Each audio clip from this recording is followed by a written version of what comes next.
Magandang araw sa inyo guys at welcome back again na naman sa ating channel at sa panibagong fishing adventure na naman. So ayun na nga, another day, another fishing adventure na naman tayo. At ang spot nga pala natin for today's video ay San Agustin, Candaba, Pampanga. Kaya shoutout nga pala sa mga taga Candaba, Pampanga dyan. At kung napapansin nyo, racing kolong-kolong nga pala yung gamit namin. Dahil napagpasyahan namin na ito na lang yung gamitin para iisa na lang yung sasakyan namin. At sa part na to ay malapit na nga pala yung spot na pamimingwitan namin. At kung napapansin nyo ang napakalawak na palayan na yan, sa tuwing sumasapit ang tag-ulan ay nagmimistulang dagat dahil lang Candaba ay isa sa mga catch basin sa probinsya ng Pampanga. At sa part nga pala na to ay malapit na kami sa aming pag-iispot. Malapit nga lang pala sa tulay ng San Agustin yung pwesto na pagmimingwitan namin. At eto na nga, nakarating na kami sa pagpupwesto namin at ayun yung tulay ng San Agustin. At sa part na to ay kanya-kanya na kami ng bitbit na mga kargahin. At pagdating sa spot natin ay agad tayo nag-setup at naglatag ng fishing rod natin. At ang mga kasama nga pala natin ay si Tata Burn, si Vipers at si Batang Fisher. At pagkatapos ng ilang sandali ay nakafish na tayo at ang first catch natin for today ay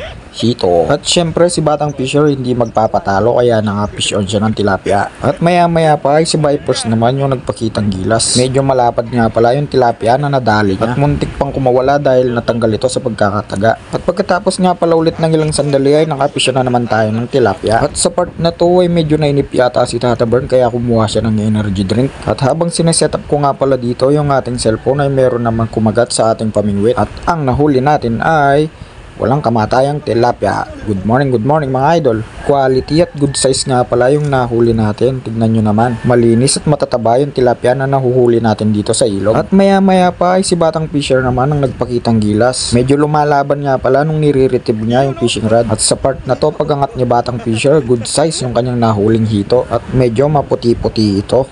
At maya maya pa ay nakafish na naman tayo ng good size at quality na tilapia. Kaya dito pa lang alam nyo na kung sino ang bida. Syempre painggitin muna natin si Batang Fisher. At sa part na to ay may nahuli nga palang kakaibang tilapia si Vipers. At pagkatapos ng ilang oras ay nagpasya kami na lumipat sa ilalim ng akasya dahil mainit na dun sa pwesto namin. At habang naghihintay na may kumagat ay nagready na kami upang makapag-ihaw na kami sa huli namin. Kaya agad naman nagpaapoy at kumuha ng panggatong si Batang Fisher. Kaya sa part na to yung mga nahuli naming isda isa-isa na naming inihaw.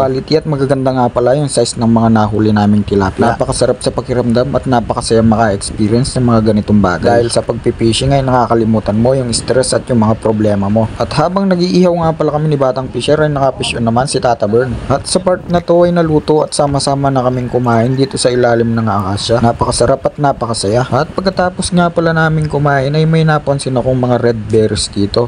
Alam ko hindi ka pa nakakatikim nito dahil rich kid ka kasi. At maya maya pa ay may nafish on nga pala si Batang Fisher. Maganda-ganda nga pala yung size na nahuli niya. At ang nahuli niya nga pala ay rohu. Agad naman itong inunhook ni Batang Fisher at nilagay sa may wagong fishnet namin. At sa part naman na to ay nakahuli nga pala ng ulang si Tata Burn. Kita nyo yan, nakasipit pa sa kanyang kamay. At maya maya pa ay nakafish on na naman si Tata Burn. Medyo maganda-gandang size yung kanyang nahuling tilapia. At pagkatapos nga pala ng 50 taon sa wakas nakafish on din si Vipers at ang kanyang nahuli ay hito dahil ilang oras din siyang naghihintay at walang kumakagat sa kanya. At maya maya pa ay nakafish on na naman si Tata Burn ng kakaibang tilapia. Kung hindi ako nagkakamali, tilapiyang bato nga pala yung tawag dito dahil medyo magaspan yung kanyang mga kaliskis. At sa part na to, pagkatapos nga pala ng ilang oras ng pagbibilad sa araw ay napagpasyahan na namin magligpit para hindi na rin kami gabihin sa daan dahil medyo malayo-layo pa yung aming uuwian. At dito ko na nga pala tatapusin yung napakasaya at napakasolid na fishing adventure natin. At hanggang dito na lang guys. See you next vlog!